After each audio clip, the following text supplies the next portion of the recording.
What's going on, y'all? Back with the last video. This is the last of my regular ribs I had in the freezer. Hold on, you sure you cooking up ribs? No, it's the holidays. So I seasoned on both sides. These are beef ribs. I cut off a little bit of fat, not a whole lot. And we're gonna have our macaroni and some broccoli today. We're doing Cajun, that on season. And yesterday we had that Velveeta macaroni and cheese, the oil and water. We had our vegetable broth, and you know we got to have our oregano. Do we ever cook without oregano? I think I don't ever cook without oregano.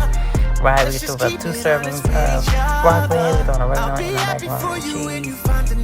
We'll do a little garlic butter also in our macaroni and cheese and our sauce. Okay, we can't go nowhere with our garlic butter. Y'all know that in presto.